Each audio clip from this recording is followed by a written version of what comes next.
Oke. Assalamualaikum Bapak Ibu semuanya.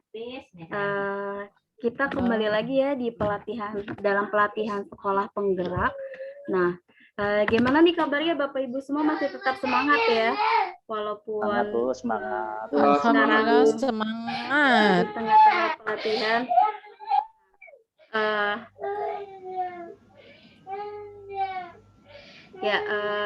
Bu Almi, gimana kabarnya Bu Almi? Alhamdulillah sehat, alhamdulillah Ulan. Pak Rahmat, gimana Pak Rahmat? Alhamdulillah luar biasa Bu. Luar biasa. Walaupun malam-malam gini kita tetap ya karena kita di penghujung malam ya, Pak? Di penghujung pelatihan ya. Ya, Pak Setio gimana Pak Setio, kabarnya Pak Setio? Alhamdulillah sehat Bu, sehat.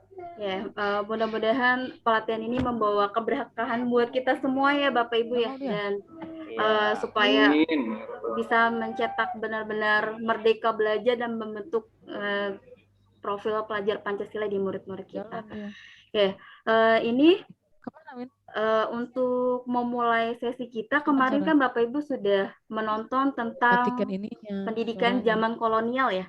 Saya coba share screen untuk recall kembali atau merefresh kembali video tentang penjajahan kolonial, pendidikan pada masa penjajahan kolonial dengan pendidikan sekarang.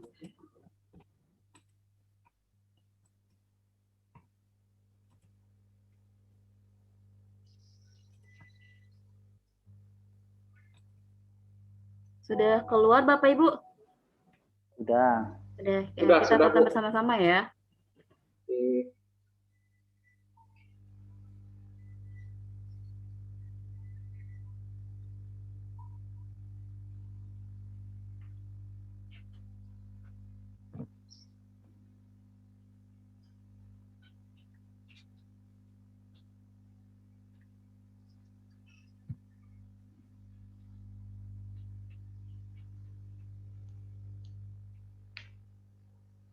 Nggak ada suaranya ya, Bu? Bentar.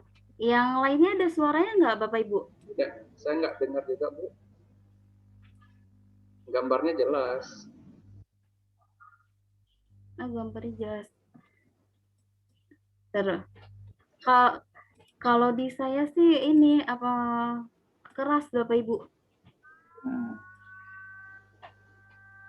Saya ini aja kali ya, ini kali ini. Ada nggak Bapak Ibu? Ya, bunyi. Pada tahun 1854, beberapa bupati menginisiasi pendirian sekolah-sekolah kabupaten, tetapi hanya untuk mendidik calon-calon pegawai.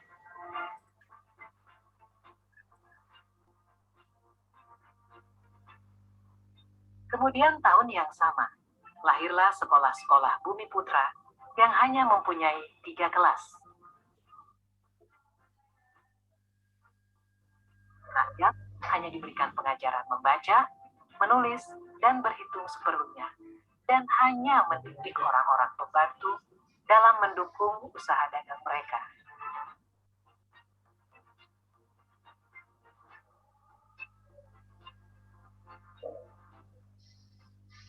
Pemerintah Hindia Belanda memberikan kelonggaran kepada para calon mudir dokter Jawa untuk mendapatkan pendidikan dan pengajaran. Namun, tahukah Anda mengapa?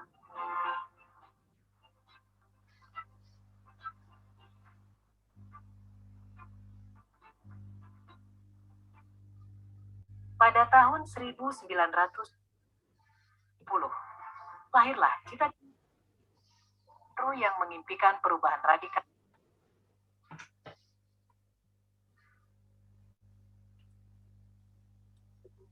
dalam pendidikan dan pengajaran.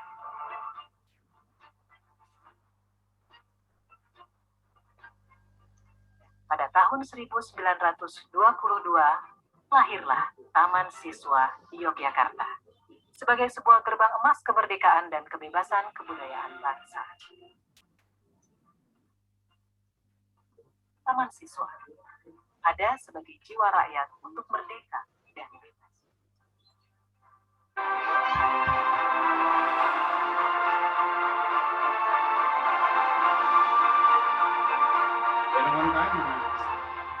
Lalu, apakah kita sudah merdeka?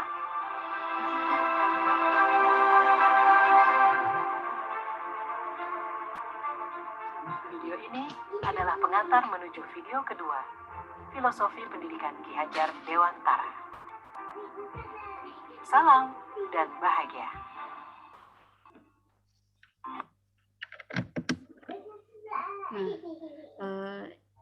Ini Bapak Ibu. Nah, kira-kira kan ini perkembangan pendidikan kita dari zaman kolonial sampai sekarang nih. Nah, kira-kira menurut Bapak Ibu semua, apa perbedaan antara pendidikan pada masa zaman kolonial dengan zaman sekarang? Kira-kira siapa yang mau mengungkapkan pendapatnya? Iya, Pak Setio mungkin? Ya, kalau menurut saya sih zaman kolonial itu pendidikan itu terbatas, Bu, hanya kalangan bangsawan yang punya hak. Rakyat biasa tidak punya hak, tidak punya kesempatan. Nah, kemudian pada zaman kolonial itu, kalau yang sekolah pun dibatasin hanya sebagai sebagai buruh ya, yang nanti bisa ditingkatkan sebagai pegawai, menjadi pegawai gitu. Itu yang pada zaman kolonial. Kalau zaman sekarang sudah siapapun udah nggak bisa pilih, orang sampai sekecil apapun masih disuruh sampai suruh sekolah gitu. Menurut saya gitu, Bu. Iya betul ya Pak Setio ya. Gimana menurut Bu Almi dan Pak Rahmat, setuju atau enggak dengan pendapat Pak Setio? Ya, setuju. Ya, saya tambah dikit Bu Ulannya. Iya, silakan Bu Almi. Jadi tadi memang pada zaman kolonial itu terbatas ya, hanya orang-orang yang kalangan bangsawan, sementara kalau rakyat biasa itu memang diajarkan hanya untuk bisa baca tulis. Itu pun tujuannya memang untuk membantu politik mereka saja. Jadi tidak berkesempatan untuk punya jabatan apa gitu. Jadi hanya untuk kepentingan mereka sebenarnya supaya bisa membaca dan menulis, itu aja sebenarnya yang diharapkan pada para zaman kolonial pada saat itu gitu. Itu kira-kira tambahan aja Bu. Iya, terima kasih Bu Almi, Pak Setio, dan Pak Rahmat. Iya betul sekali ya Bapak Ibu ya, bahwa pendidikan pada zaman kolonial itu hanya untuk segelintir orang saja, betul. Dan itu pun hanya untuk memajukan usaha dagang mereka ya Bu, dan juga politik gitu. Jadi memang rakyat pribumi itu tidak punya kesempatan untuk mengembangkan kecerdasan mereka gitu. Makanya ini yang mengetuk pintu hati Bapak Ki Hajar Dewantara yang akhirnya menjadi salah satu bapak pendidikan di Indonesia. Nah, ini setelah ini saya juga akan men-share video tentang bagaimana perjalanan Ki Hajar Dewantara. Saya minta Bapak Ibu untuk memberikan opini tentang terkait filosofi pendidikan yang ada di video ini. Saya share screen dulu ya Bapak Ibu ya.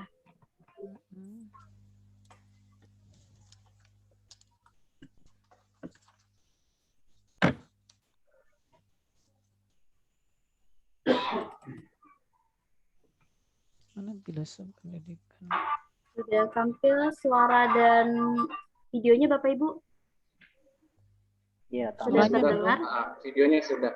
Suaranya belum. Masih sembunyi dia. Iya Pak Rahmat, tadi sudah terdengar suara dan videonya? Sudah ya Bapak Ibu ya? Belum. Suaranya belum. Suara belum. Putus-putus ya? Putus, iya. Setiap tanggal 2 Mei, kita memberikan Hari Pendidikan Nasional yang diambil dari hari kelahiran Ki Hajar Dewantara. Melalui pendidikan, Ki Hajar berjuang melawan penjajah Belanda. Seperti apa ceritanya? Ayo teman-teman, kita simak bersama. Ki Hajar Dewantara terlahir dengan nama Raden Mas Suwardi Suryaningrat pada tanggal 2 Mei 1889. Ia dibesarkan dalam lingkungan Keraton Pakualam di Yogyakarta. Ki Hajar sempat kuliah di Stovia atau Sekolah Dokter Pribumi. Kemudian, ia bekerja sebagai wartawan di koran seperti Utusan Hindia dan Kaum Muda. Sejak muda, Ki Hajar berani menentang pemerintah kolonial Belanda. Bersama Daus Dekker dan Cipto Mangunkusumo, ia mendirikan Indis Taktis pada tahun 1912 yang bertujuan kritiknya pada pemerintah Belanda dalam tulisan Seandainya Hajar diasingkan ke Pulau Bangka. Jos Baker dan Cipto Mangunkusumo membela sahabat mereka. Hingga akhirnya serangkai ini diasingkan bersama-sama ke negeri.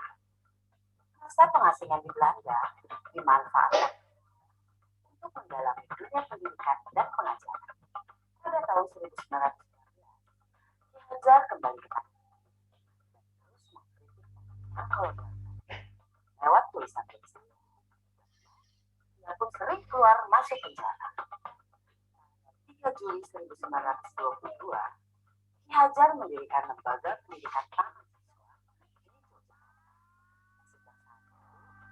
Suwardi Suryaningrat memakai nama Ki Hajar Dewantara. Dari semua kalangan, baik ningrat maupun rakyat, bisa bersekolah di taman siswa. Ingarso Sengkulodo, Ingmanjo Mangundas, Uri Handayani. Dan memberi contoh, di tengah membangun semangat, dan di belakang memberi dorongan. Prinsip ini berlaku untuk semua pamong atau guru murid di taman siswa. Setelah Indonesia merdeka, Presiden Soekarno mengangkat Ki Hajar sebagai Menteri Pendidikan pertama. Goyang kekulihan dan disebut hingga kini tetap dipakai. Dunia pendidikan Indonesia.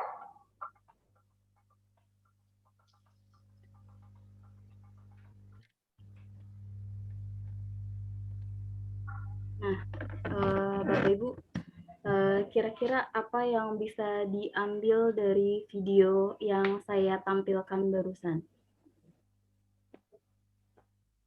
Pak Rahmat, audionya sudah on. Kira-kira apa, Pak Rahmat? Ya, pada masa itu sih Ki Hajar Dewantara memang penggebrak dunia pendidikan ya.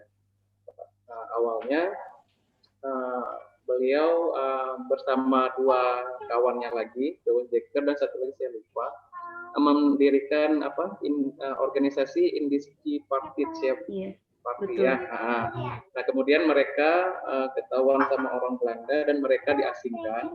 Kemudian diasingkan di Belanda dan pada saat diasingkan oleh ke Belanda itu mereka mengenyam pendidikan sehingga mereka Ki Hajar Dewantara pulang lagi ke Indonesia dan membuat sebuah yang namanya pusat pendidikan yang bernama dengan Taman Siswa. Itu sih Bu. Ayo, kalau menurut Bu Almi gimana Bu Almi? Bu Almi?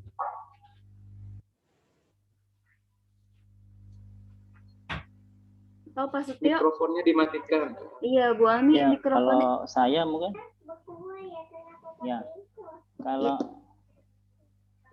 kalau saya sih Bu, saat masih ada nilai sisi positif dari pengasingan ke negara Belanda itu kan ada waktu untuk memperdalam bagi Ki Hajar Dewantara dalam ilmu. Jadi dia diasingkan tapi dia memperdalam dirinya untuk dia berbakti pada negaranya, dituangkan ke negaranya lagi. Jadi dan nilai positifnya itu dia cinta tanah air sebenarnya dia. Nilai positif dari Ki Hajar Dewantara dia cinta air, cinta tanah air. Iya betul sekali ya Bapak Ibu ya, bahwa setiap peristiwa itu pasti ada ada hikmahnya gitu, bahwa setelah Ki Hajar Dewantara diasingkan, justru Ki Hajar Dewantara itu mendirikan taman siswa dan dia mempunyai semboyan yang sampai saat ini kita gunakan, bahwa di depan itu kita harus memberi contoh, kemudian di tengah kita harus memberikan motivasi kepada murid-murid kita, dan juga di belakang kita harus memberikan dorongan. Dan sampai saat ini semboyan di belakang memberikan dorongan atau Turi Handayani itu masih kita pakai dalam dunia pendidikan sampai saat ini. Dan hal yang sampai saat ini masih yang ditanamkan itu adalah bahwa kadang kita sebagai guru itu lupa ya Bapak Ibu, bahwa setiap anak itu berbeda gitu ya, setiap anak itu unik. Nah jadi ketika kita diberikan satu di sesi asinkronus sebelumnya, bahwa ketika kita diberikan satu bibit padi, maka kita harus jadi petani padi gitu. Ketika kita diberikan bibit jagung, berarti kita harus membesarkan tanaman jagung. Kita nggak bisa memberikan bibit padi kemudian kita jadikan jagung gitu. Jadi harus memang digali sesuai dengan bakatnya, sesuai dengan minatnya ya Bapak Ibu ya. Bu Almi mau memberikan pendapat, Bu Almi? Tadi mikrofonnya iya, tadi lupa iniin. Jadi ya sama seperti mungkin nggak jauh beda ya. Cuma satu saya ingat semboyan dari Pak Ki Hajar Dewantara, Ingarso Sung Tulodo, Ingmat Ia Mangun Karso, Tuturi Handayani. Ingarso Sung Tulodo, Ingmat Ia Tuturi Handayani. Nah, itu mungkin yang seperti Bu Ulan tadi terjemahannya. Jadi kita sebagai guru memang harus ya jadi jadi pola ya untuk siswa kita sendiri. Kalau kita ingin siswa kita itu ya punya akhlak, ya kita guru juga harus punya akhlak. Iya betul. Jangan berarti guru laki misalnya, siswa kita dilarang merokok, sementara guru merokok, gimana anak-anak kita bisa ini gitu. Kalau mau merokok ya silakanlah sembunyi, janganlah nampak siswa gitu. Jadi jangan kita menyuruh anak, tapi kita dalam aplikasinya tidak kita laksanakan. Seperti misalnya sholat, kita tepat waktu bilang mana anak. Sementara kita sendiri pun pas ajan ya buka WA, duduk gitu ya. Jadi siswanya kan enggak ini, guru saya kok kayak gitu ya. Ngapain tadi suruh-suruh? Apalagi anak SMA kan. Bisa contoh. Iya, mereka kan udah lebih ini, anak SD mungkin ada rasa takut gitu, takut sama guru. Kalau siswa SMA kan tidak. Mereka malah bisa menilai, ya. Berani dia malah kok disuruh Pak, Bapak aja enggak ini gitu. Jadi kita ya kita guru ini tidak banyak kita memberi perintah, tapi kita mengaplikasikannya. Kalau ingin anak didik kita itu tepat waktu sholat, begitu azan kita bergerak terus gitu, jalan terus. Yuk nak kita ke musola yuk, gitu. Merokok misalnya, ya janganlah depan anak kita merokok atau HP. Nah jangan buka HP terus lagi belajar. Bapaknya sendiri depan kelas buka HP. Ya kan main WA kan gitu. Buka WA ini pokoknya ada alasannya. Ini dah gini, ini chat bentar gini-gini. Anak kan nggak mau tahu dia alasan kita apa gitu. Kalau ingin kita itu ya kita matikan HP, jangan kita buka selama kita mengajar. Jadi anak-anak kan pasti nggak berani buka HP. Ini malah gurunya lebih banyak main HP daripada mengajar. Gimana siswanya mau dengar kan gitu ceritanya. Itu pelanggaran namanya. Iya, kira-kira ginilah yang kita harus terapkan sama anak kita. Jadi kita itu sebagai panutan siswa kita sendiri gitu. Dan mereka punya kesulitan ya kita harus ya berikan solusi. Motivasi, jangan menjudge anak, malas belajar gitu. Kamu begini, kita nggak tahu latar belakang mereka ini. Apakah mereka ini apa masalahnya di luar kita nggak tahu kan. Kita hanya marah. Kamu kenapa sih malas sekali belajar gini-gini. Mana tahu dia di rumah memang banyak pekerjaan diberikan oleh orang tuanya. Dia udah kecapean. Jadi nggak nyambung apa kita sampaikan. Jadi jangan kita sama ratakan anak-anak yang mungkin punya fasilitas lebih gitu. Jadi mereka yang lebih ini kan dia enjoy aja. Dia tugasnya hanya sekolah. Kemudian ya semua diberikan gitulah. Sampai rumah mungkin hanya tidur, makan. Ada sebagian anak mungkin daerah misal di Aceh misalnya. Anak ini memang dia punya sampingan gitu untuk membantu orang tuanya. Jadi begitu waktu belajar mereka ini kayaknya kok lelah gitu, capek gitu. Datang kita gurunya yang ini dikit langsung memarahi siswanya. Kamu tidur aja di kelas, nggak pernah berbuat apa-apa. Kita nggak pernah bertanya, kenapa nak? Kita kan bisa kita rangkul dulu, kenapa kira-kira kita panggil jangan depan kawannya gitu. Mungkin dia mau ngomong, kalau dia sendiri dengan face to face kita dengan dia, mungkin dia mau. Tapi kalau rame-rame anak-anak SMA kan dia merasa, oh nanti tahu kawan saya malu. Karena gini Bu Ulan, sering anak-anak kalau kita sebagai wali kelas, kita tanya misalnya pekerjaan orang tua apa. Mereka jawab di situ wira swasta. Saya selalu kasih tahu anak-anak kalau wira swasta itu banyak, pedagang juga wira swasta, pengusaha besar juga wira swasta. Jadi kami nggak bisa nanti kan menentukan apakah orang tua kami itu tidak berkemampuan. Kalau memang dia tukang beca, tulis tukang beca. Jadi kita tahu gitu. Tapi anak itu kan sekarang gini, menjaga harga diri dia merasa malu kalau orang tuanya tahu tukang beca atau misalnya mamanya tukang cuci gitu. Jadi kita nggak bisa kita samakan pikiran kita dengan anak-anak kalau tingkat SMA ini dia pasti menjaga menjaga pribadi dia biar jangan tahu kawan-kawannya gitu. Apalagi yang memang dia malu gitu kalau sosialnya itu atau ekonominya itu rendah. Dia ingin tampil ya seperti anak-anak orang punya gitu. Akhirnya ya kita lihat dia itu memang orang punya, ternyata bukan sebenarnya. Nah gitu hanya menutupi kekurangan dia. Jadi kita sama ratakan padahal tidak. Makanya kalau sebagai guru tadi itulah kita harus merangkul anaknya, kita tanya dulu apa permasalahannya, kenapa dia malas belajar, kenapa tidak pernah buat tugas. Itu menurut saya ya seperti itulah sebagai tugas kita sekarang ini sebagai seorang guru gitu Bu. Ya, betul Bu Almi, betul. Ya benar-benar berarti ini nanti ujung-ujungnya ke asesmen diagnostik ya Bu Almi ya. Ya, Iya, betul, jadi untuk tahu karakteristik, kemudian kondisi anak itu di asesmen diagnostik. Gitu. Makanya ini juga termasuk ke dalam filosofi dari pendidikan yang diajarkan Ki Hajar Dewantara gitu sebenarnya. Karena kan kita harus mengajar sesuai dengan karakter anak juga, kemudian dengan sesuai dengan lingkungan budayanya dia juga gitu. Kodratnya juga. Ya sebagai kodrat alam dan kodrat zaman dari anak-anak ya Bu. Pada saat kita sekolah dengan mereka sekolah itu udah beda banget ya Bu ya. Sekarang kondisinya sangat beda. Ya, kalau dulu kita patuh sama guru, kalau sekarang anak-anak sekarang jauh. Anak nggak segan lagi ya sama guru ya. Iya, nggak ada rasa ini kayak kawan dia kita gitu ceritanya kan. Iya, itu. Tapi mungkin kalau misalkan kita memposisikan sebagai teman itu kita bisa lebih merangkul ya Bu, itu fungsi dari yang di tengah kita memberikan motivasi gitu, jadi lebih masuk gitu kalau kita sudah dekat dengan anak.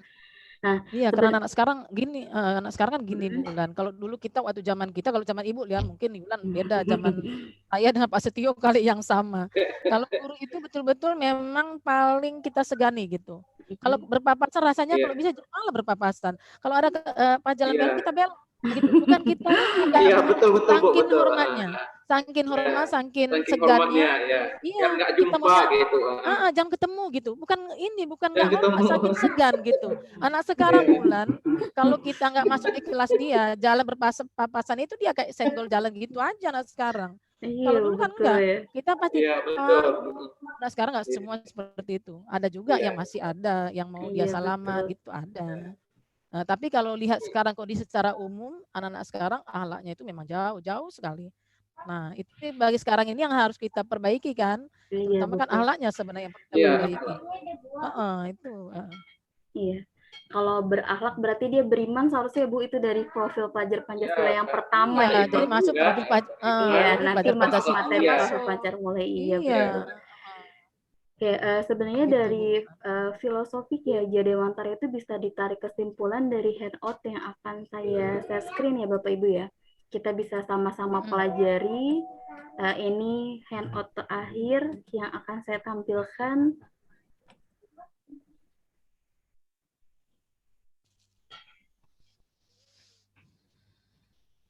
Muncul. Nah, ini sudah keluar Bapak Ibu? Udah Ulan. Sudah. Oke. Ini ada suara ya Bu Ulan ya. Kenapa ini Pak? Cuman PowerPoint-nya. Cuman tulisan aja. Iya, ini handout Pak PowerPoint Pak. Pak Rahmat mau video lagi nampaknya Bulan. Berpanjang ceritanya malam ini. Tapi nggak pulang-pulang kalau video. Iya. Ini nah, di sini ada pertanyaan dulu nih Bapak Ibu. Pernahkah Anda, peserta didik Anda mengalami kesulitan saat mengerjakan tugas yang harusnya sudah dikuasai olehnya? Nah, ini mengapa hal tersebut terjadi? Ini bisa sharing nih Bapak Ibu, kira-kira pengalaman Pak Setio, Bu Almi, dan juga Pak Rahmat, kenapa nih sampai anak itu susah kesulitan untuk mengerjakan tugasnya padahal harusnya dia sudah kuasai gitu. Kira-kira faktor-faktor apa nih yang bikin dia kesulitan? Iya Pak Rahmat, silakan. Ini kan kalau di sekolah saya itu anaknya nggak fokus Bu, karena kan ketika ada proses belajar mengajar, dia seharusnya kan materi ini gampang gitu ya, tapi dia karena merasa nanti bisa tanya sama teman gitu kan, jadi itu yang menyebabkan dia itu nggak fokus. Kemudian nanti mereka kalau di luar pantauan kita ketika kita mengajar, mereka lebih sering curhat-curhatan gitu ya, berbicara gitu. Jadi kita harus selalu pantau anak. Ini yang menjadi hambatan saya ketika saya mengajar gitu. Padahal materinya gampang gitu. Ketika saya memberikan soal yang mudah, mereka, Pak, kok bisa kayak gini Pak gitu kan? Padahal ini terus jawab sama kawan-kawannya, ini tadi Bapak udah jelasin loh kata gitu. Jadi memang mereka itu gagal fokus Ibu menurut saya. Generasi yang gagal fokus ya Pak ya, kalau anak-anak sekarang. Iya. Karena terlalu banyak faktor pengganggu internet, terus tontonan juga ya Pak ya. Iya. Kalau Pak Setio, iya benar, sibuk handphone. Kalau Pak Setio pernah ngalamin ini Pak? Ya itu apa namanya udah sering ya. Iya, hal lumrah untuk anak belajar mengalami kesulitan tugas. Pertama malas aja Bu. Jadi sikap malas itu yang penting tuh. Sikap malas sebenarnya bukan masalah bisa nggak bisa, cuma malasnya aja. Iya betul. Jadi malas untuk mengerjakan. Nah sekarang tergantung mungkin pada saat menyampaikan kepada murid-muridnya itu mungkin gurunya kurang menantang atau apa, atau pertanyaannya kurang menambah daerah untuk menjawab sehingga bikin males, ya bisa jadi seperti itu. Meramunya Bu, meramunya. Jadi kalau dari sisi anaknya mungkin anaknya malas, tapi kalau dari sisi gurunya mungkin cara menyampaikan pertanyaan ini sehingga anak itu tertantang untuk menjawab. Nah itu yang mungkin perlu diperkuat kali ya. Saya gitu Bu. Ya berarti banyak faktornya ya Bapak Ibu ya. Jadi karena dia memang kurang fokus, kemudian dari motivasi belajar anaknya gitu ya. Gitu. Atau metode guru juga bisa jadi Bu Ulan. Berarti semata-mata salah siswa kan gitu. Oh iya betul ya Bu ya, bukan semata-mata salah siswa. Cara kita ininya kan anak-anak kadang-kadang kalau nggak menarik kan dia tidur.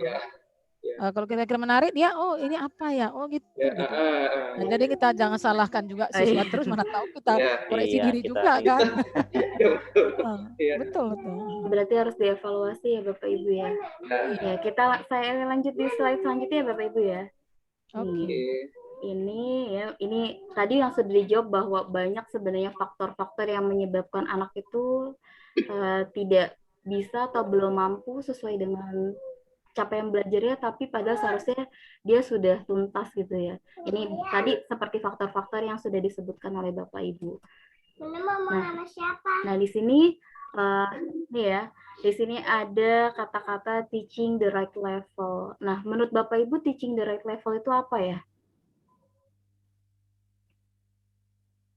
Ini boleh dibaca dulu untuk mengambil kesimpulannya.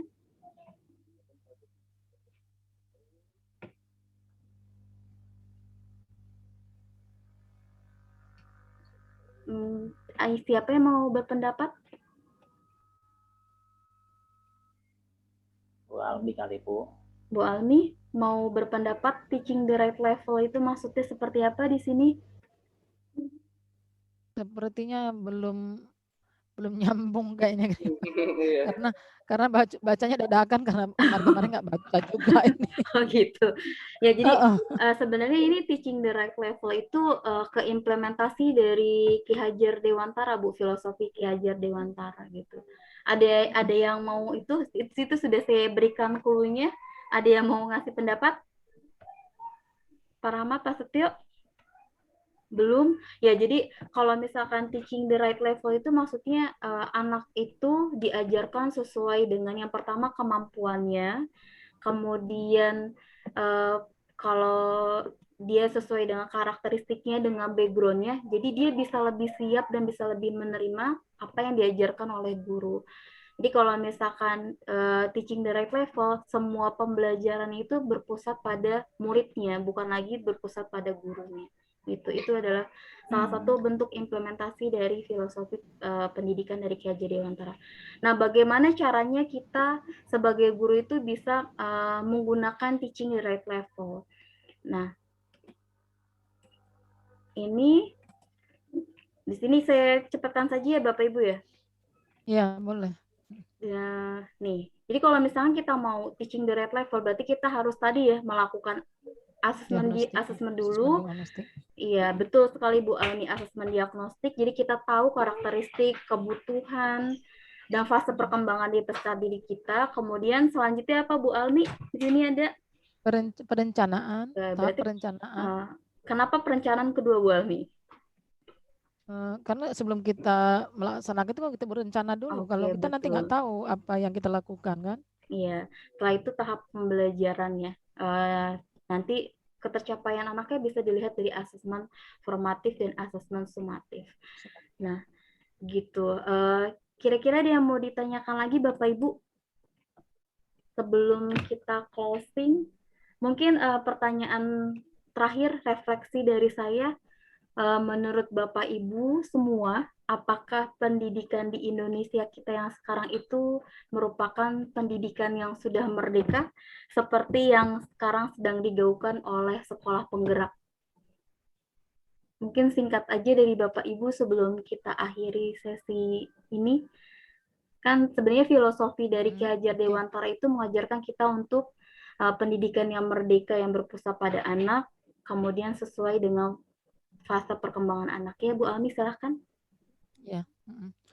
Jadi kalau kita, terima kasih Bulan, kalau dari filosofi dari Ki Hajar Dewantara belajar merdeka sesuai dengan KSP ini, kalau memang ini benar-benar diterapkan, artinya memang kita, anak-anak kita memang sudah merdeka, karena mereka belajar kan sesuai dengan kodrat mereka, kemudian sesuai dengan kemampuan mereka.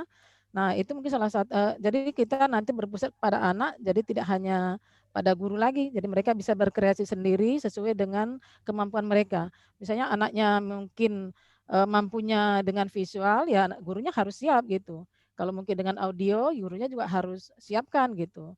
Nah, ini artinya anak-anak kan sudah merdeka. Karena kalau kita mengikuti kemampuan mereka, biasanya anak-anak kan senang gitu belajarnya.